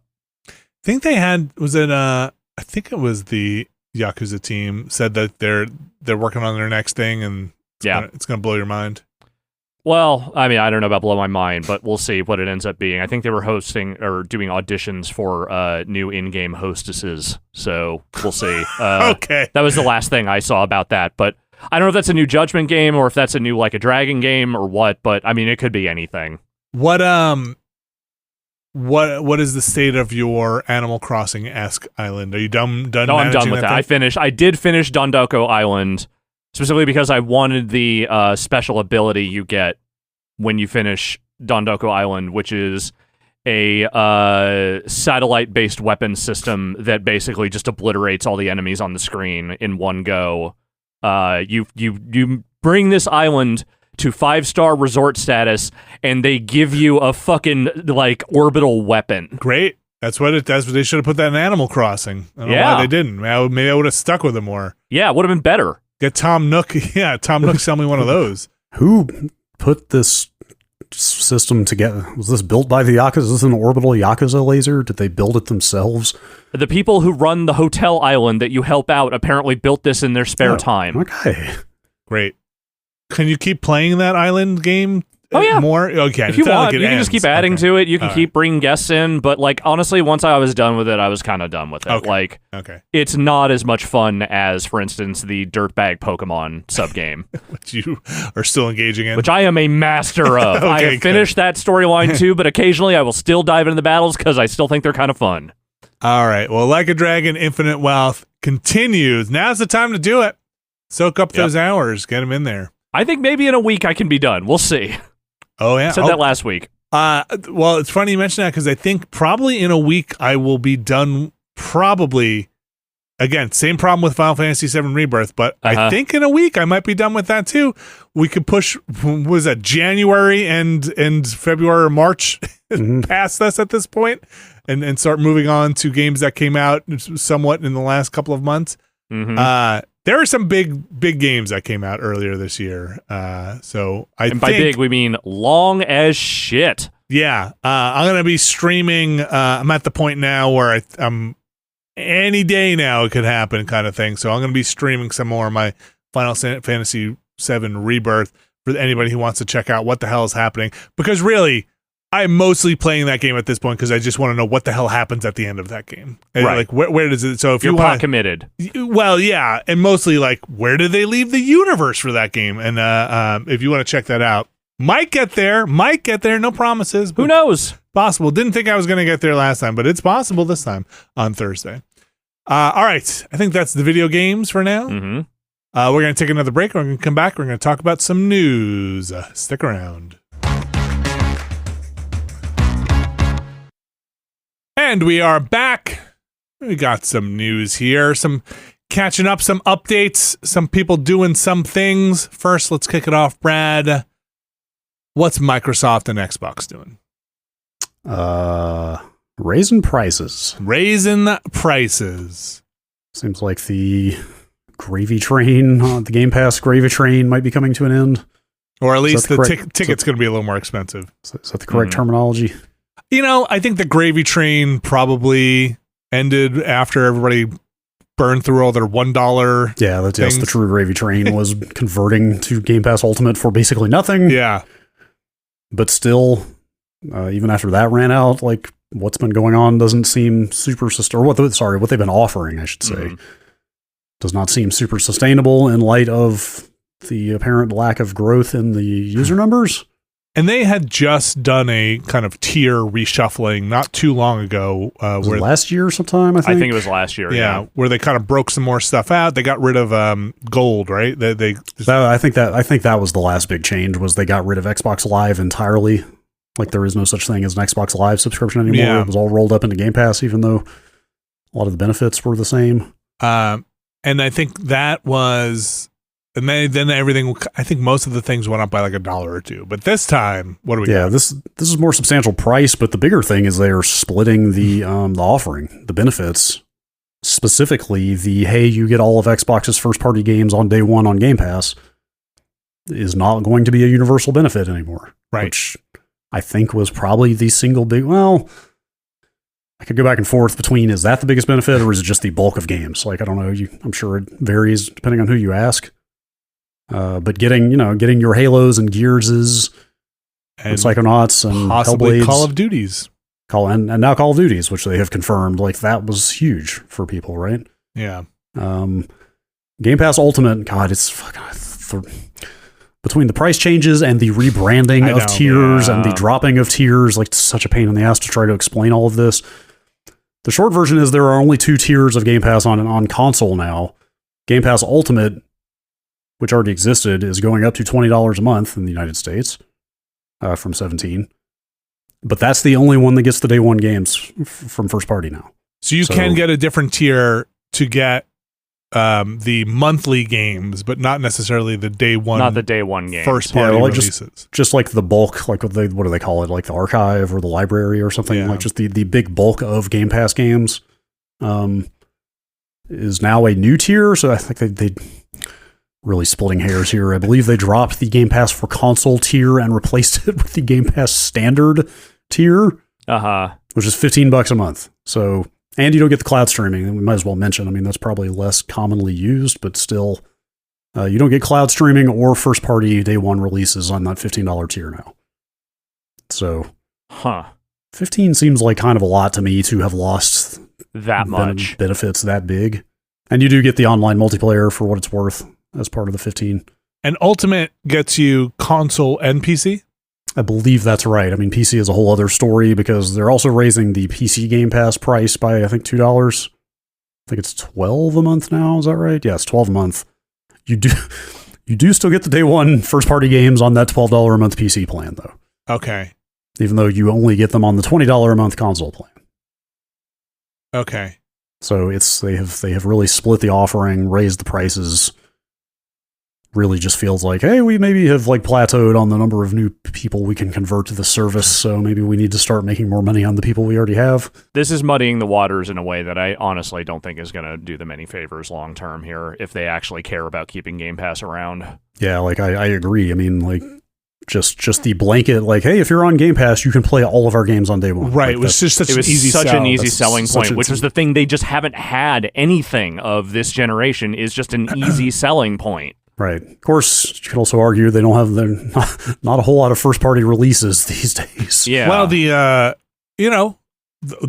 Call of Duty stuff seems to be some of what is going on here, right? Yeah. That's probably why they're doing this now. Yeah. That was going to supplement that output substantially, of course. And yes, I'm sure this is very strategically positioned around that release. Yeah.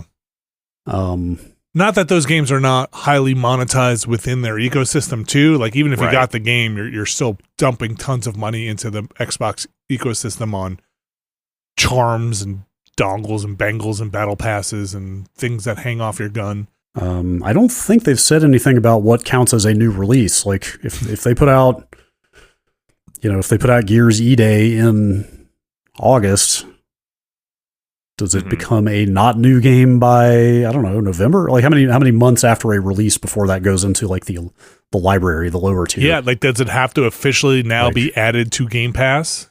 Like internally? It could be, yeah, maybe it could be situational. It could just be hey, we're going to add it when we get around to it, when we feel like it's been long enough that it's no longer a new release. Yeah.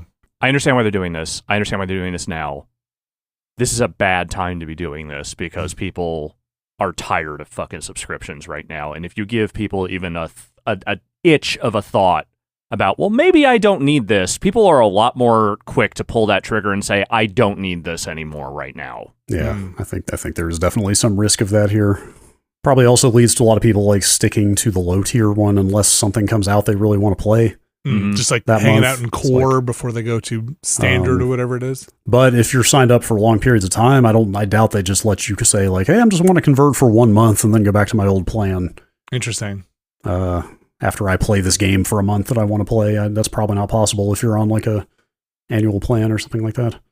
Yeah, I wonder if there's some kind of like shifting up and down penalty, because that would be the way to go, right? Like if you stay at core, shift up for the month for your extra $5 and then come back down. I don't know. Yeah, I wonder if like it's only $3 more. This increase on Ultimate is only $3 more, but I wonder if that $20 number like starts sticking in people's heads of like, that's like a pretty significant fraction of the cost of a new game. Mm-hmm. Well, Brad, that's not the only thing Microsoft, Call of Duty at least, is not the only thing they want to incentivize people jumping in here with. Yes, I meant to just mention that as part of these, like, the shifting sands of the Xbox business. They're also putting their cloud streaming app out on Amazon Fire Sticks. There you go. And like maybe more notably, they seem to be starting a new marketing push, like a new advertising campaign going like, play Xbox games, no console required, is what this splash screen says. But we're definitely working on the next generation of hardware. Yeah. We swear. That has been out on like Samsung TVs for a while, and maybe something else, or it might have just been Samsung TVs so far. And so that I assume I don't have a Fire Stick, or at least I don't think I have a modern Fire Stick, but you can just pair your controller with it. It's just Bluetooth. Yeah. None of those things work? Okay. Yeah. Yeah, so, this is just like, hey, just sign up for our service, pair your controller, play over the cloud, streaming. I feel like whatever. They've obviously been building to this for a long time. Like, this is not some great revelation that they're doing this, but the fact that it comes right alongside these Game Pass changes. Yes. And following months of studio closures and poor hardware sales and just, Yes. Like Xbox is in the middle of transitioning to something else, it seems like. They're in a thing. This is their thing. They're trying to figure out their thing. Well, I hope they figure it out. It's because, it's good to have, now that they've absorbed a decent percentage of the industry as well, to have a healthy Xbox out there. Yes. Particularly in the platform space, more competition is better for sure. All right. Switching gears here, hoping for a healthy platform space. TGS, a place where Nintendo, not really a player there. Sony has been there. Not for a long time, but Sony is coming back to TGS this year. Yeah, welcome back, Sony. Why? I feel like I'd like kind of stopped following TGS at some point because there was some period where it just didn't feel like much was coming out of there. Well, like Konami was kind of done. Sony had kind of backed away. Nintendo really doesn't do big events anymore. Never does TGS, but I had forgotten or didn't realize Sony hasn't even been to TGS since 2019. So what do you think about Sony going there? Because they have already, I feel like, made their claims about franchises that are shipping in the near future here. Yeah, and also normally you would expect to see Japanese development emphasized at TGS, but I'm trying to think what is Sony's major Japanese development these days since they shut down Japan studio, Team Asobi obviously, but Astrobot will have come out days before this show. Yeah. And you wouldn't expect them to. They could be there with some Western developed franchises, I guess, but it's not typically the market for it. This is going to sound ludicrous, or maybe it won't sound as ludicrous. I would think you go do this physical presence if you have hardware, and maybe they're doing more stuff trying to push the VR2 more there, or I don't think they're going to have their PlayStation 5 Pro at this thing, but yeah, that was the other big question is would they use TGS as the place to unveil the PS5 Pro? I highly doubt it. I mean, but you do want people there physically if you do have new hardware, right, to see it in person. But yeah, I don't know. It's possible. It's very, it's not far away. It's pretty soon. So no, and remember, it's not been that long since they said they would not be going to Gamescom. Right. So I wonder. I don't know. I'm really curious what they have up their sleeve that would warrant a big presence at TGS. I don't know. Their big PlayStation VR stuff is to me is mostly that PC dongle, and I don't think that's I don't think you do a trade. I don't think you go to TGS for that. PCs were never the big market over in Japan. Yeah, I think there is very much an element of throwing good money after bad on the PSVR 2 at this point. They are not pushing that thing officially at this point. So yeah, I don't know. I really don't know what's going to be. Yeah, there. I don't know. It's are they going to do the big Wolverine reveal at TGS? Almost certainly not. That's just not really the place they would do something like that. So I'm really curious what they have. It'd be great if they were doing more development in Japan. Some of the best games ever made have come out of Sony's Japanese development efforts, but they have really walked that stuff back in recent years. Yeah, we'll see. Maybe Tokyo Game Show was reaching out to people, gave them a great deal. I don't know. Maybe they want that show to be huge. Good luck at the Makuhara MSA. I've still never been to a TGS. Oh, it's so hot. It's so fucking hot. I bet. Oh my god. Yeah. You think Jersey's warm? Ugh. The one time I went to Japan, it was right at the very tail end of the hot season. The first 2 days were pretty unbearable, but then it got really nice. But I got a taste of it, and it was rough. I wonder how humid and hot Tokyo is right now, if it compares with what's going on here, because it's pretty nasty here. It's pretty nasty everywhere, I think. Pretty nasty. Mm-hmm. All right, that's TGS. That's Sony's going to be there, PlayStation specifically at TGS. Here's a little bit of Sorry, I just looked it up. If you want to know. Yeah, what is it? 95. 6 a.m. It is 6 a.m. in Tokyo. It is 83 degrees and 78% humidity. Okay, that's pretty nasty. This next bit of news here is just for the freaks out there who want to know. Mm-hmm. But there is an Elden Ring, unofficial Elden Ring book, lore book coming out, 500 pages, $276 for the base edition, which I think is the collector's edition. Looks beautiful. It is a beautiful looking book. It is exactly the kind of thing I would buy because it'll just have a bunch of lore. You look inside of it, it's like got all the deities and what happened. Again, this is unofficial. This isn't Bandai Namco or From Software. It's from Jeff Truscott, I guess, which is people might know him as Smotown, which is a good I don't name. know them by that name. Smoff? I'm gonna go with like Smotown just because Smofftown sounds too weird, and Smotown sounds much more like Motown, and I would assume that's the joke. I think he's a lore person. I don't know this person either. I probably watched some of their videos, but it's a beautiful looking book. It is. You can find it you can pre-order it at Tune and Fairweather. Do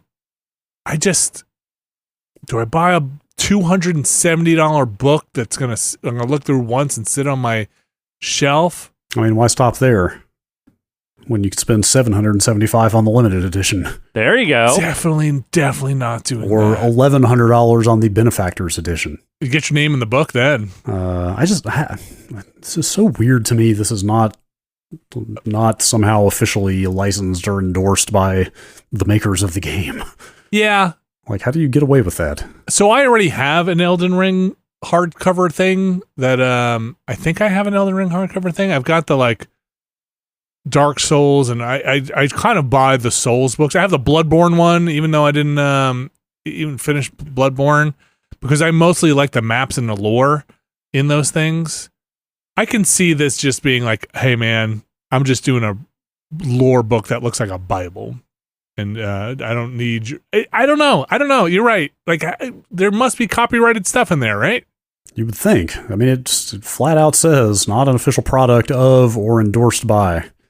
Yeah. So like, are you like the names of these things must be copyrighted, the gods and stuff, and all the characters. I really don't know. Let alone the art.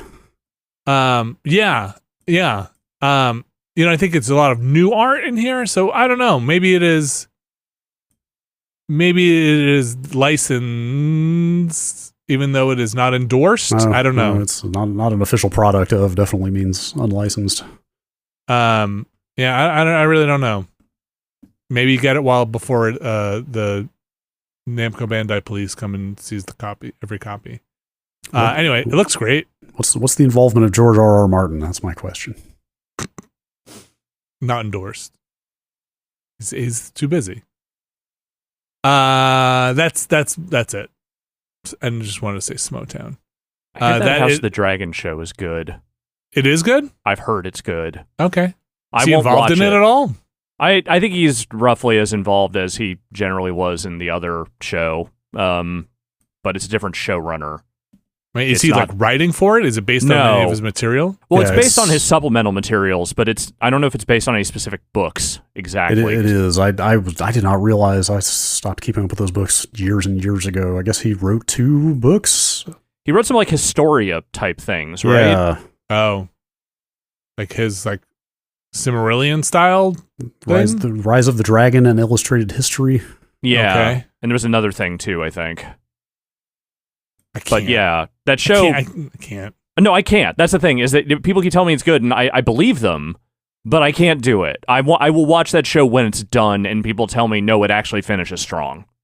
I'm not doing 8 seasons of this bullshit again. I just want to finish the series, so I just finish the books. I'm not even going to keep up. I don't keep up with the books anymore. It's not even the last book. I just finish the series, and then I'll come back, and we'll be done. I can end it. All right. I ended it a long time ago. Okay. I made my own executive decision. I was like, you know what? I'm good. I'm done. You're out? Correct. Yep. You don't think you'll finish? You won't read the series? I'd have to go back and reread all the originals, and I'm not doing that at this point. It's got a like Cliff Notes version. It's this person killed this person. This person killed this person. Last bit of news here. Nintendo's getting freaky. Are they? Nintendo generally shies away from anything that is not colorful and beautiful and they can laugh about. And this latest Nintendo trailer, whatever it is, teaser with the guy in the paper bag head, I don't know, what do you call this? What are they doing? Emio? What is it? Yeah, who is this guy? The name of this? I have no idea. Who is Emio? Mio? It's a Mio? Yes. It's Mario. Is Mario in that paper bag? I will say they put this like kind of warning at the front that says like, hey, this might be disturbing. It's really not that disturbing if you're I mean, by Nintendo standards, I guess, but I guess, yeah, maybe. It's like this like guy in a trench coat and a paper bag. It is pretty funny seeing what they consider to be like potentially disturbing, such that it warrants age gating. Yeah. It's I don't know. What do you guys have any thoughts on this? It's so unlike Nintendo to even do something like this. Like, really is. Setting aside whatever this is eventually going to lead to, like, they just don't really tease stuff like this. Is Emio going to kill the Switch? Is Emio going to murder? Yeah, I mean, I feel it's just Switch? Like a commentary about where we're at with Nintendo stuff that people are trying to connect dots to the Switch 2 from this video. This would be, if this were a Switch 2 thing, this would be, I would slow clap for Nintendo for really going off the rails to bring their Switch 2 about. This doesn't feel like that. Like, I would guess it's like another game they've got in the hopper, but they just announced so many games at that Direct a couple weeks ago. Like, how many more games could they have coming? What if this was just a threatening video that Charles Martinet sent them and they decided they were going to turn it into a marketing campaign? Make me Mario again. I'm coming for you, Nintendo. Do you hear me? Do you hear me, Miyamoto? Yeah, I don't know. It's just silly. Would you like to play a game? I gave you all the clues. Woo-hoo. Douglas Bowser. It's fun. Look, it works. I'm talking about it. I don't know what it was supposed to do, really. But I'm thinking about it. Yeah. I'm confused by it. I'll give it that. I mean, if anybody but Nintendo had put up that video, would we be talking about it, though? Not at all. No, it's the fact that Nintendo put it up, and the part where I think the funniest bit of it is Nintendo thinks this is maybe too much for their general audience to absorb. Don't show this to Grandma. She'll die. Yeah. So yeah, I don't know. Silly. Yeah. Emio.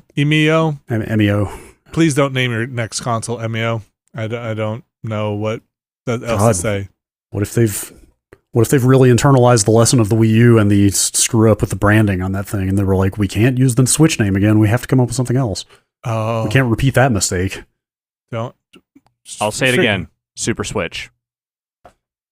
You just don't want SS out there. No, you're right, but the thing is, they wouldn't be the first person to use SS as an abbreviation for something since then. So I'm just saying they're not the ones that are like breaking the seal on that. Are you saying they're going to have SEO competition out there? I think there will be some others. Look, we all know the world is going to shit, Alex. Nintendo doesn't have to enter the boat and start competing. Yeah. We got a great new logo design too. You're really gonna love it. No, Nintendo, no, stop! You're misunderstanding me. I'm saying other people have done that since those other guys did that. I mean, frankly, how old is the Secret Service? Because there you go. Frequently, you will see that abbreviated as well. The Wii USS Switch. The Wiius? Oh no, my Wiius! That's, it's not the worst name I've ever heard. The Wiius. That's just like you're literally a letter away from weenus. I'm sorry, you can't do it. Really not. It kind of rolls off the tongue. Oh, please name it. Give me the Wiius. I need that Wiius. Sure you want to go out and roll with this? Yes. It's pronounced Wiius. Yeah. All right, that's going to do it for the news. Check out your Xbox Live, check out your PlayStation, check out your Elden Ring books, and check out your Wiius. Check out your Wiius. Get your Wiius looked at. Nintendo's freaky Wiius. Go check it out. That's what they had to age gate for. We also have emails here on this podcast at nextlander.com, podcast at nextlander.com. Brad Shoemaker, what do you got in the old email hopper? Here's an email from Andy about Cyberpunk. Okay. All right. Congrats on finishing Cyberpunk. Thank you. Says Andy. As I watched your playthrough, I was struck by how different your playthrough was from mine. Okay. By my math, I played the game almost a year after release prior to the expansion and found it to be middling. I would later watch Patrick's playthrough, who had an almost identical experience to mine, shockingly so. Okay. Watching Vinny's experience be so different was kind of disheartening. Oh. Having played this game so long after release and then learning the lesson that I should have waited even longer to have the real experience seems weirdly broken. I agree. I appreciate that I could go back and play it again, but I was so exhausted by my first playthrough. That idea seems like a pain. Does any of this resonate with you? When should I actually play a game and get the real experience? Ooh. Seems like this seems like a deeply demotivating way to interact with this entertainment. Yeah. I could not agree more. Totally. With that. It stinks. Yeah. But Cyberpunk, I'm going to say, is, for me, feels like a big edge case because of the way that thing really stumbled out of the launch or off the launch block there. Cyberpunk did feel like one of those ones that you could see this thing is not in the state they intended it to be. And so generally, though, look, my honest opinion here, if you're playing AAA games, yeah, man, like playing them at launch, they're probably going to get patched, either performance or online or something. Games launch too hot now. Yeah, like it's such a different thing from basically every other entertainment medium. Like games get both better and cheaper over time the longer you wait. Yeah. Like Helldivers is in a very different state at launch, not only performance-wise with the online, but the balance of that game is completely different. But I think big AAA stuff, especially, is more susceptible, for a couple of reasons, more susceptible to this than I think your smaller games. One, I think smaller games kind of tend to have fewer moving parts, maybe a little more control in the product, I think, and some of those go into early access for periods there where they're not officially released, right? And they're kind of tuning them up in early access. And big AAA stuff, they're pulling a lot of moving parts together by a ship date that might be dictated by a publisher or somebody else. Sure. And a lot of stuff is coming in hot, and a lot of the features that they wanted in are just not going to make it. Right. I still think, and I'm sure the no clip or the book is out there about Cyberpunk, but they didn't ship what they wanted to ship. They weren't happy with that. There's nobody who was like, yeah, we're ready to go.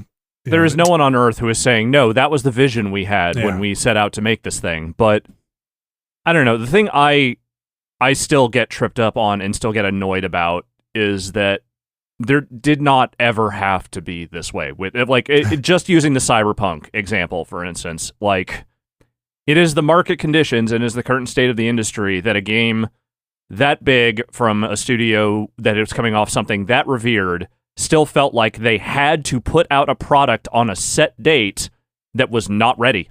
That was just very clearly not ready at all. Because we all remember how that game launched, and even as they started fixing it a little bit, it took a long time for that thing to shape up into the form that we ended up playing over the course of that stream. And listen, we're no longer in the situation where a bad game is a bad game forever, because that's just not the nature of the technology anymore. But a bad game at launch is forever muddied by that status when it launches. Like, people still will remember their time with that game, and they're not very likely to go back and spend another 100 hours with it or whatever, however long it ends up being, if that experience was bad the first time around. And it's one of the many things. There's a lot of things wrong with video games these days, but the big thing in this is that there shouldn't be a pressure on a studio like that to just jam a product out there because they spent too long making it. And there are either investors or other people involved that are just like, nope, business, gotta go. Or they could be running out of development money. Yeah. CD Projekt is publicly traded, so yes, there absolutely was pressure from investors. Yeah. Like, that game should not have come out in that state. I mean, you know, what he's referring to here, like CD Projekt is an extreme outlier because they didn't just fix the game, like they remade it, you know? Yeah, like pretty much. This last update with Phantom Liberty, you know, they like full on redid skill trees, like added a bunch of new abilities. I think that was separate from Phantom Liberty, alongside Phantom Liberty. Yeah, they came out at the same time is what I mean. But like they re-itemized the game, like they did a ton of work to it. So like in that case, I extra see where he's coming from of like, oh, they made it way, way, way better than than it was at launch. Not just fixing what was wrong with it, but yeah. most games of that size and scope are not going to get that kind of treatment. Witcher also got like a big, and you remember that big UI overhaul? Yes, like CD Projekt is known for that. Techland also has gone down that path. Like it's big in Poland, supporting your games well past release. But like not, most developers are like, if you're lucky, they are going to fix the game technically if it's broken. And, in most cases, you're probably like 3 to 6 months after release. That's probably it. Yeah, because they'll probably move on. Unless you get a big update in some kind of DLC that adds something that goes back in. But I think Horizon also got over its launch over the 3 Forbidden months. West. Yeah. Forbidden West got a ton of like technical updates over time. They got a bunch. So it's Dragon's tough. Dogma. Like, you're right. Final Fantasy VII Rebirth, like everything gets some amount of extra polish after it comes out now. It's tough to say. My bigger thing also, even with Cyberpunk, is Cyberpunk's DLC is very, very good. Arguably some of the best content in the game, obviously up for debate, but I think it's really good. But it's a mid to late game DLC. It's not post game DLC. So if you bought that game and finished it, you're jumping back into your post game save. You know what I mean? Like it's before you beat it, but they give you a point to go back in, and you're jumping back in, doing all this other stuff in it, which is fine, but it's not a self-contained little bit of stuff necessarily. No. It's kind of in the middle of the narrative, even though it is its own story. Which neither here nor there. It's just like when I'm done with a game, I either want to do something separate outside of that main story, or kind of an isolated thing, like the Night Spring stuff was perfect. Like that kind of DLC, even though it's very short.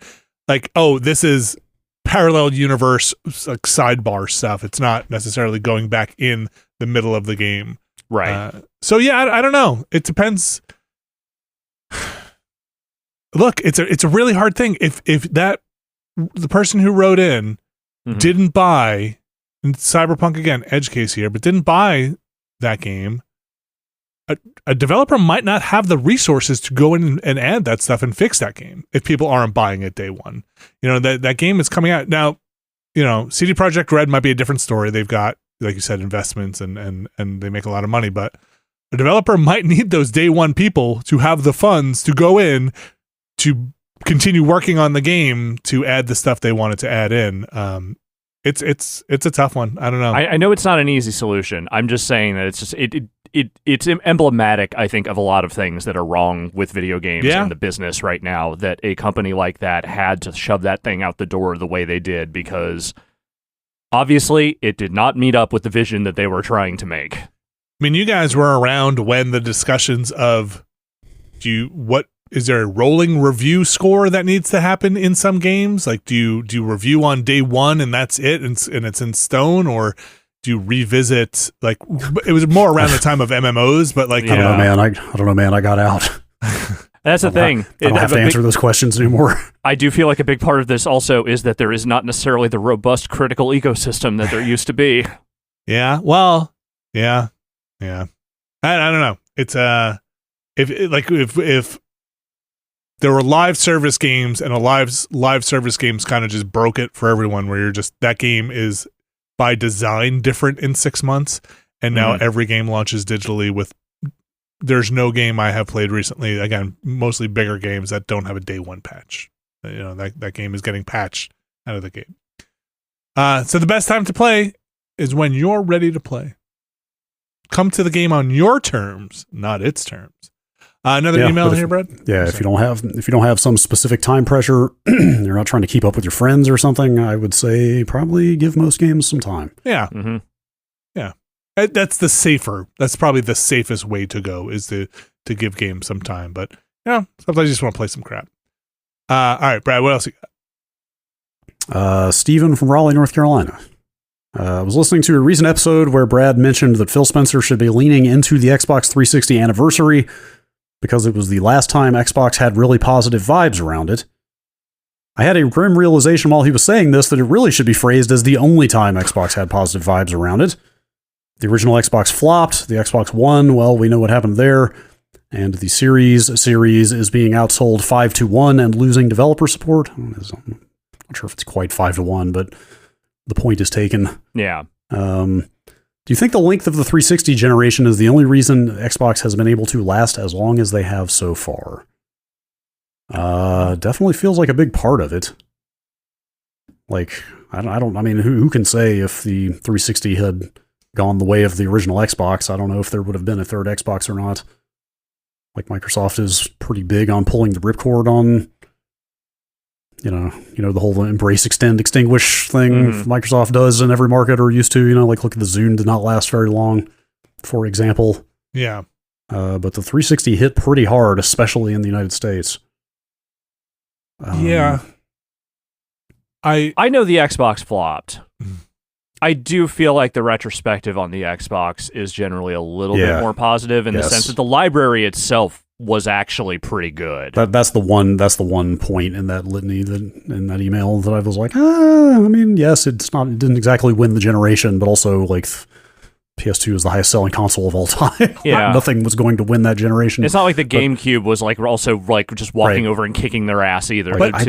I'd have to look. I think the Xbox may have sold better than the GameCube, or they were at least comparable. Were pretty neck and neck, if I remember correctly. But like the original Xbox had interesting games, and especially a lot of interesting like platform level features. But I do. Yeah, so I agree with the platform level features. I think Microsoft won. I think you can say the original Xbox flopped, but I think Microsoft won the war on digital content and online connectivity to be able to universal account management stuff to monetize within their ecosystem.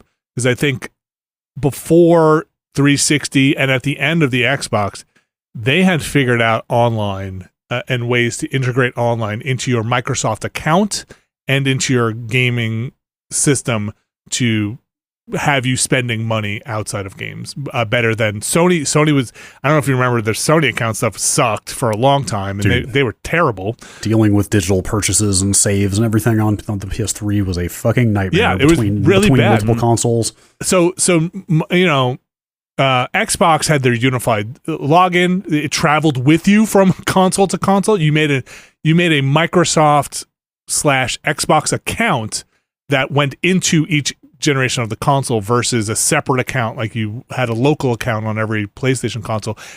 Some would argue Nintendo still hasn't figured it out in their online stuff. So I think Microsoft saw that they could make their hardware, but really and I think you're seeing some of this even in more glaring terms now, software and services is where they're going to kind of really focus on.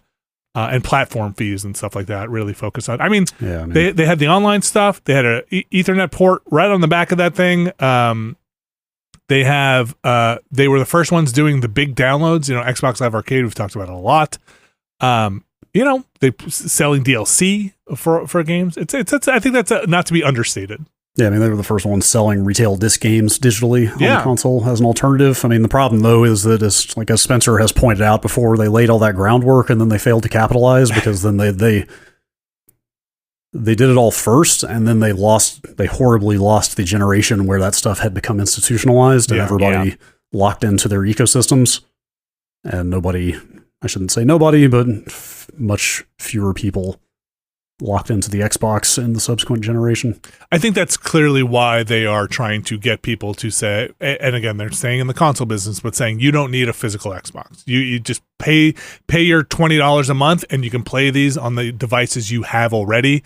Clearly, they recognize they are not going to get Xboxes off the shelf into people's homes, and they just want people paying to play on a device they own already. And just, you can make the argument that library ain't something to pay $20 for, but a month for. But I think they're making that bet. We'll see where it goes. Anything else to say about Microsoft's Xbox's history at this point?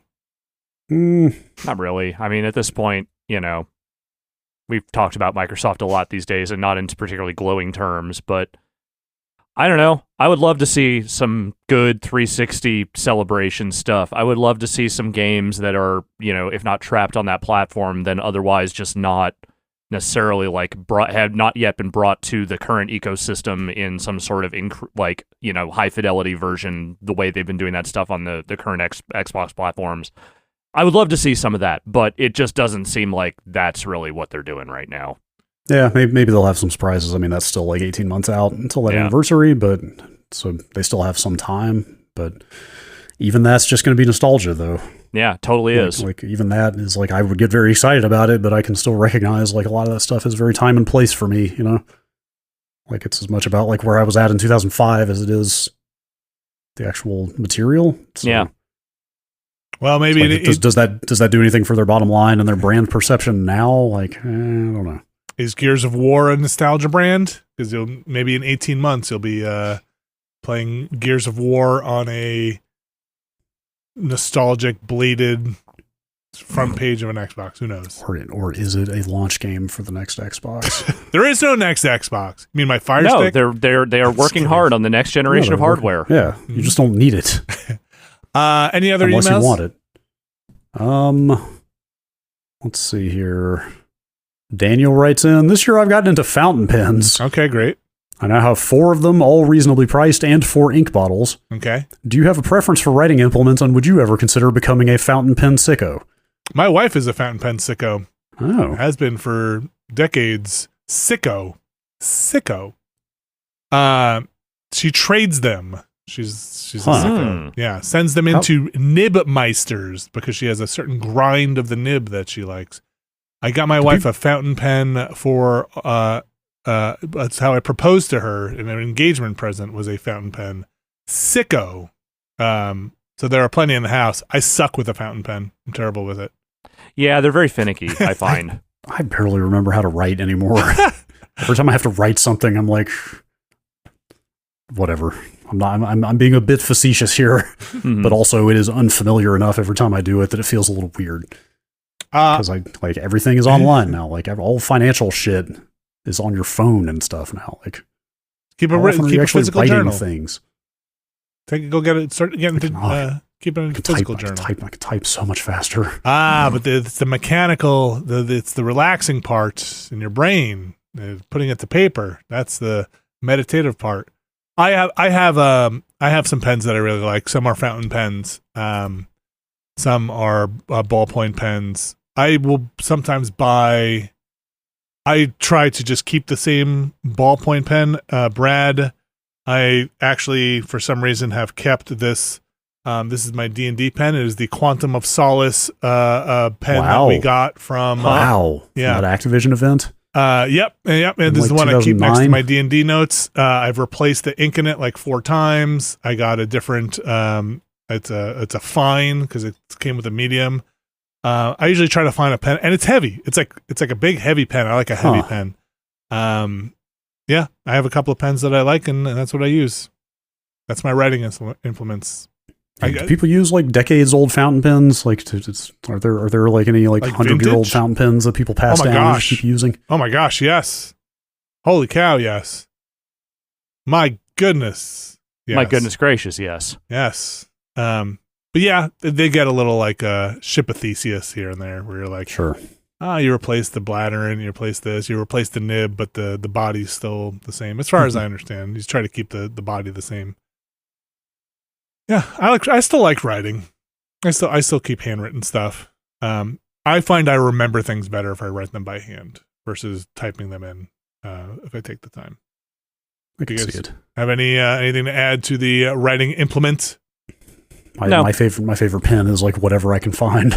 Okay.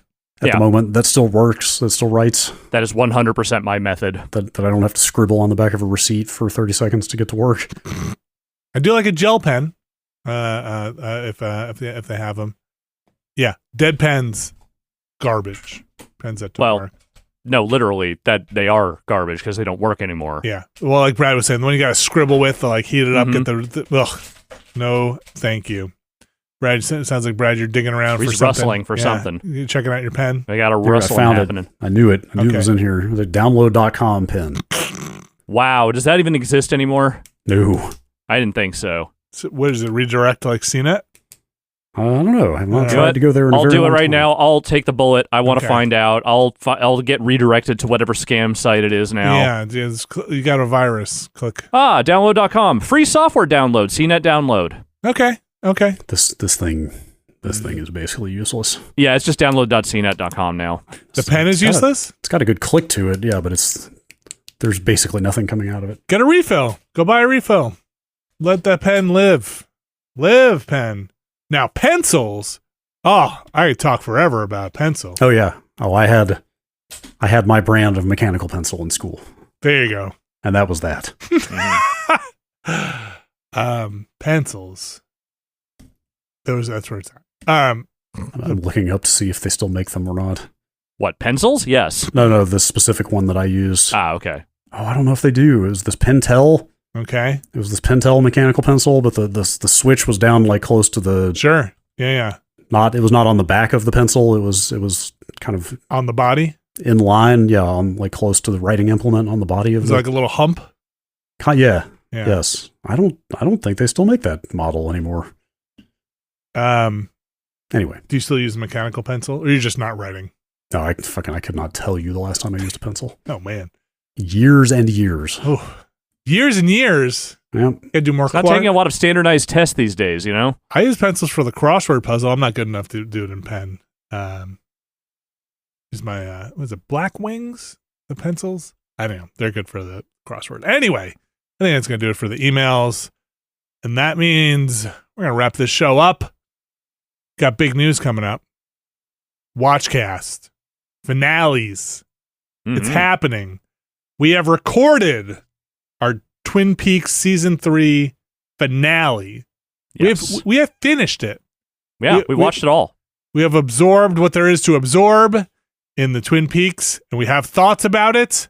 And that will be going up next week over on the Patreon. That'll be followed by a bonus episode the following week, which will have our general thoughts on the meanderings and ins and outs of the entire Twin Peaks universe, filled in with some of the supplemental material Alex has read, filled in with some of your questions, if you got them, over on the Patreon Discord, the Twin Peaks forum / Discord / however they have structured that Discord posting mechanism. So you can leave questions there for us or our insights there as well. Since we have finished the show now, we can go read them safely. You can check that out over at patreon.com/Nextlander. You can also find Never Been a Better Podcast over there. That's the one I think still up with. The latest one is Abby's road trip. Scheduling the next one now. So hopefully that'll get recorded in the near future. Ramble Castle of Planorama going up for what's the next month now? August? Holy cow. The next one's gonna be for August? Hot damn. So July's is up there now. A bunch of stuff there over at patreon.com/Nextlander. Find a tier that's right for you. One tier there gets their names read on this here show. The Mysterious Benefactor tier. I'm going to read those names for you right now, starting with Sean Miller, RRE, Infelicitus Rips, Kelly F, Brian Lucier, Skywarp, John Hubbard, Evan Cook, Mark Wilhelm, Jerry Lee, Deidre, The Fifth Promise, Gary Pejke, Robert Fisher, Bunny Fiend, Jad Rita, Statics, Fantasticasm 89, Brian Murphy, Randy Duax, Andrew Tiebkin, Alex Wu, It's Me JP, Edward Chick, Andrew Slosky, Steve Lynn, Matthew Herrig, David Campos, and Tyler Treese. Those are our mysterious benefactors for this week. You can go over to patreon.com/Nextlander. You can become a patron yourself. Get all the goodies. We've saved them there for you. As soon as you sign up, access to all of them. You don't even have to do like a waiting period. Just get in there. Look. Yes, we do not patch our material after release. We try not to. Sometimes there are encoding errors or look. Microsoft is like, hey, pay us $20 and maybe you'll get the game that you want. Here, pay us $20, you get that whole catalog. Whew. I don't want to finish because it means that I gotta like open a door and go outside and interact with the real world for a hot second here, for literally a hot second. So we're just gonna drag this one out until maybe September or October. Is it not sweltering down there at this point though? No, down here is a lovely 81.5 degrees, but it's the humidity's 44% down here. Yeah. Outside, I assume the world is just calm. That's going to do it. I'm going to go check it out and see how it's doing out there. Thank you very much, Alex Navarro. Thank you, Brad Shoemaker. And we'll be back next week.